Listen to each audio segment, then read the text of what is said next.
जय श्री राम मित्रों, आपका स्वागत है आपके YouTube चैनल सनातन भक्ति सागर पर। पिछले भाग अर्थात भाग 38 में हम लोग देख चुके थे कि किस तरह से कुंभकर्ण युद्ध करने आया था और वो वानर सेना को बहुत क्षति पहुंचा रहा था। इसे देखकर प्रभु श्री राम स्वयं रावण के भाई कुंभकर्ण से युद्ध करने के लिए आते हैं। बहुत भयंकर युद्ध होती है। उसके बाद प्रभु श्री राम दोनों हाथ काट देते हैं कुंभकर्ण का। उसके बाद देखिए क्या होता है।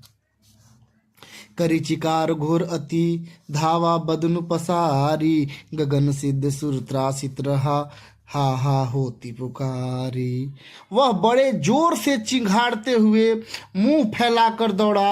आकाश में सिद्ध देवता डर कर हाय हाय करने लगे। इस प्रकार पुकारने लगे।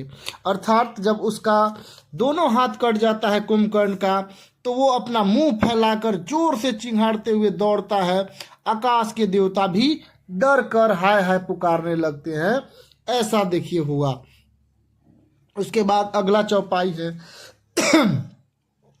सभय देव करु नानिधि जान्यो,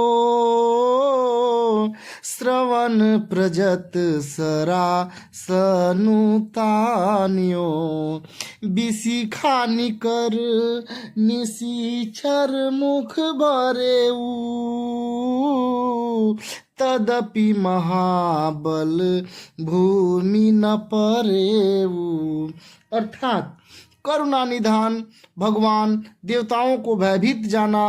तब उन्होंने धनुष का अंतर खींचकर राक्षस के मुख के बाणों को मुख से भर दिया और बाणों के समूह से उसके मुंह को भर दिया, तो भी वह महाबली पृथ्वी पर न गिरा।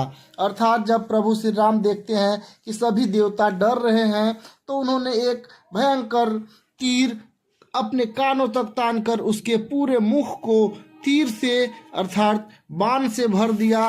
लेकिन फिर भी वो दुष्ट राक्षस कुंभकर्ण जमीन पर नहीं गिरता है। उसके बाद देखिए क्या होता है मित्रों।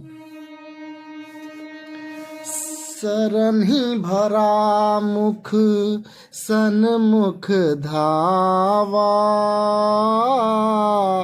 काल त्रोन सजीव जनु आवा, तब प्रभु को पी तीव्र सरलीन्हा, घर ते भिन्न तासु सिर कीन्हा। मुख में बाण भरे हुए वह प्रभु के सामने दौड़ा, मानो काल रूपी सजीव तरकस ही आ रहा हो। तब प्रभु ने क्रोध करके तीक्ष्ण बाण लिया और उसके सिर को धड़ से अलग कर दिया। देखिए कितना भयंकर योद्धा था। इतना हाथ दोनों कट गए हैं, मुख में तीर भरा हुआ है, लेकिन फिर भी वो ऐसे दौड़ रहा था प्रभु की तरफ जैसे स्वयं काल हो और उसके जो मुख है वो तरकस के जैसा हो गया है जिसमें तीर भरे हुए हैं। ऐसा जब देखते हैं कि रावण मेरी ओर दौड़ रहा है कुंभकर्ण, तभी वो क्रोधित होकर एक भयंकर तीर से उसका सर को धड़ से अलग कर देते हैं, अर्थात उसका सिर को काट देते हैं। उसके बाद देखिए क्या होता है। सो सिर परेऊ दसानन आगे,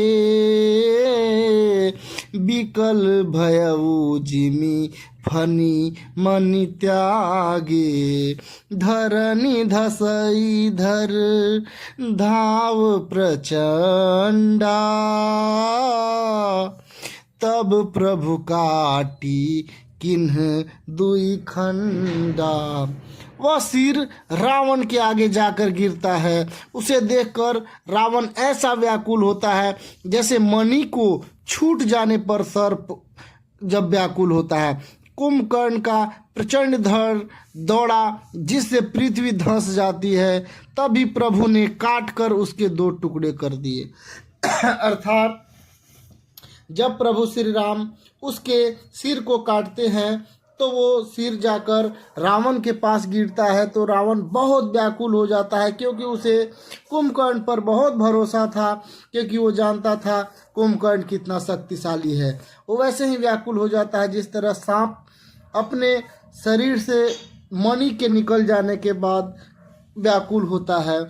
और प्रभु श्री राम ने जब देखा कि कुंभकर्ण का जो शरीर गिरता है जमीन पर, तो पृथ्वी ही धंस जाती है, जिसे देखकर उसके 2 टुकड़े कर देते हैं प्रभु श्री राम उसके शरीर के। उसके बाद देखिए क्या होता है मित्रों। परे भूमि जीमी नभते भूधर, हेठ दाबी कपि भालू निशाचर, वहाँ तासु तेज प्रभु बदन समाना, सुर मुनि सबहि अचंभव माना। अर्थात वानर भालू निशाचरों ने अपने नीचे दबाते हुए वे दोनों टुकड़े पृथ्वी पर ऐसे पड़े जैसे आकाश में 2 पहाड़ गिरे हों। उसका तेज प्रभु श्री रामचंद्र जी के मुख में समा गया। यह देखकर देवता भी मुनि भी सभी ने आश्चर्य माना।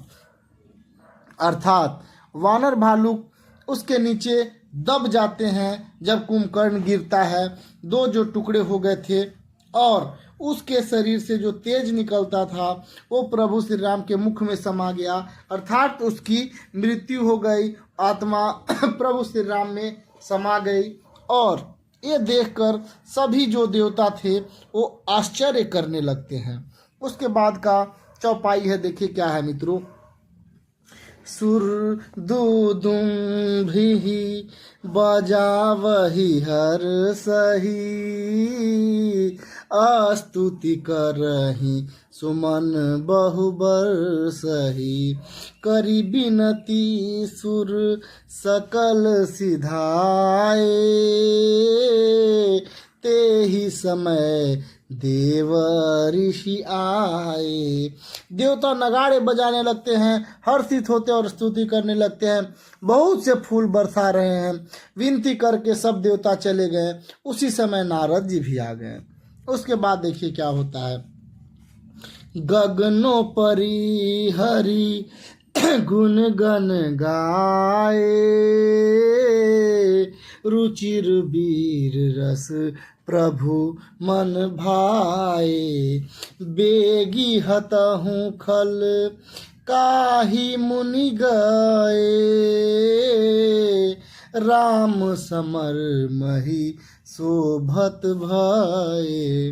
आकाश के ऊपर से उन्होंने श्री हरि विष्णु के अवतार श्री राम के वीर रस युक्त गुण समूह गान किए, जो प्रभु के मन को बहुत अच्छा लगा, मन को बहुत भाया। मुनि यह कहकर चले गए, अब दुष्ट रावण शीघ्र मरिए। उस समय श्री रामचंद्र जी रणभूमि में आकर अत्यंत शोभित हुए। अर्थात नारद मुनि ने प्रभु श्री राम का गीत गाया और वो समझ गए कि अब बहुत जल्द ही रावण का अंत हो रहा है या होने वाला है। उसके बाद का देखिए एक छंद है, उसे मैं पढ़ रहा हूँ मित्रों। संग्राम भूमि विराज रघुपति, अतुल बल कौशल धनी, श्रम बिंदु मुख राजीव लोचन, अरुण तन सोनिक कनी, भुज जुगल फेरत सर सरासन, भालू कपि चहुदीसी बने, कहत दास तुलसी कहि न सक छविशेष जेहि आनन घने। अर्थात अतुलनीय बल वाले, अर्थात ये जो अभी मैंने छंद पढ़ा उसका अर्थ है अतुलनीय बल वाले कौशलपति रघुनाथ जी रण में सुशोभित हो रहे थे। मुख पर पसीने की बिंदु है, कमल के समान नेत्र है जो कुछ लाल हो रहे हैं, शरीर पर रक्त के कण हैं और दोनों हाथ से धनुष और बाण फिर रहा है। चारों ओर ऋक्ष वानर सुशोभित हो रहे हैं। तुलसीदास जी कह रहे हैं कि प्रभु इसी छवि का वर्णन शेष जी भी नहीं कर सकते, जिनके बहुत से 1000 मुख है। मतलब प्रभु श्री राम बहुत सुंदर अभी सुशोभित हो रहे हैं, जिसकी वर्णन हजारों मुख से भी किया जाना संभव नहीं है। उसके बाद का दोहा है मित्रों, देखते हैं उसे। निश्चर अधम मलाकार, तहि जिन निज धाम, गिरिजाति नरमंदमती, जे न भजहि श्री राम। शिव जी कहते हैं कि हे गिरिजे, कुंभकर्ण जो नीच राक्षस और पापी का खान था, उसे भी श्री राम जी ने अपने परम धाम दे दिया। अतः वे मनुष्य निश्चित ही मंद बुद्धि है जो श्री राम का नाम नहीं भजते। अर्थात इधर शिव जी कह रहे हैं पार्वती जी से कि देखिए, ये परम जो दुष्ट राक्षस कुंभकर्ण था, प्रभु श्री राम ने उसे भी अपने शरण में रख लिया, मतलब अपने परम धाम को दे दिया। जो मनुष्य प्रभु श्री राम का नाम नहीं लेते हैं वो कितने मूर्ख हैं और कितने मंद बुद्धि वाले हैं, ऐसा कह रहे हैं इधर शिव जी पार्वती जी से। दिन के अंत फिरी दो आनी, समर भई शुभ टन श्रम धानी, राम कृपा कपि दल बल बाढ़ा, जिमि तृण पाई लाग अति डाढ़ा। जिनका अंत होने पर दोनों सेनाएं लौट गई और आज के युद्ध में योद्धाओं को बड़ी थकावट हुई, परंतु श्री राम जी की कृपा से वानर सेना का बल उसी प्रकार बढ़ गया जैसे घास पाकर अग्नि बहुत बढ़ जाती है। अर्थात अब दिन का जो अंत हो गया, शाम हो गई, तब सब युद्ध समाप्त हो गया और सभी योद्धा अपने अपने घर पर लौट गए। और आज का युद्ध में दोनों तरफ की सेनाएं बहुत ज़्यादा थकी हुई है, लेकिन प्रभु श्री राम की कृपा से जो वानर सेना है वो बिल्कुल थकी हुई नहीं है। उनका उत्साह वैसे ही बढ़ रहा है जैसे घास, आग जलता हुआ आग में अगर कोई सूखा घास डाल दे तो किस तरह आग की शक्ति बढ़ जाती है, वैसे ही वानरों की शक्ति बढ़ चुकी है। ये सब प्रभु श्री राम का प्रताप है। उसके बाद का चौपाई देखिए क्या है मित्रों। छीजहि निशिचर दिन अरु राती, निज मुख कहे सुकृति जेहि भांति, बहु बिलाप दस कांधर करई, बंधु शीस पुनि पुनि उर्धरई। उधर राक्षस दिन रात इस प्रकार घटते जा रहे थे जिस प्रकार मुख से कहने पर पुण्य घट जाते हैं। रावण बहुत विलाप कर रहा है, बार बार अपने भाई कुंभकर्ण का सिर कलेजे से लगाता है।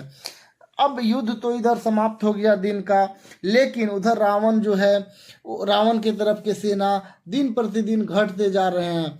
देखिए यहाँ कितना सुंदर लिखे हैं तुलसीदास जी, किस प्रकार घट रहे हैं, जैसे पुण्य घटते हैं कहने से। अगर आपने कुछ अच्छा किया और जब आप अपने ही मुख से कह देते हैं तो वो पुण्य घट जाता है। उसी तरह से वानर सेना तो ठीक है, लेकिन रावण के सेना में काफ़ी संख्या घटती जा रही है क्योंकि बहुत ज़्यादा मारे जा रहे हैं। उधर रावण भी विलाप कर रहा है और जो कुंभकर्ण का सिर पड़ा हुआ था उसे अपने कलेजे से बार बार लगा रहा है। उसके बाद का चौपाई है।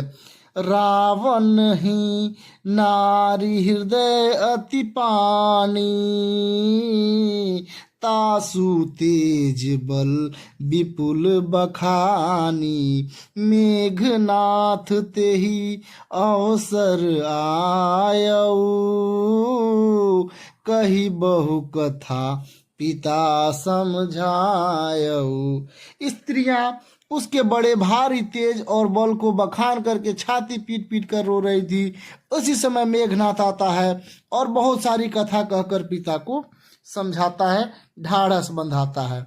अर्थात जब स्त्रियां थी वो मेघनाथ के सामने ही कुंभकर्ण की शक्तियों का बखान करके रो रही थी। उसी समय मेघनाथ आता है और बहुत सारी बातों को कहकर, कहानियों को कहकर अपने पिता को ढाढ़स बनाता है। उसके बाद अंतिम चौपाई है मित्रों।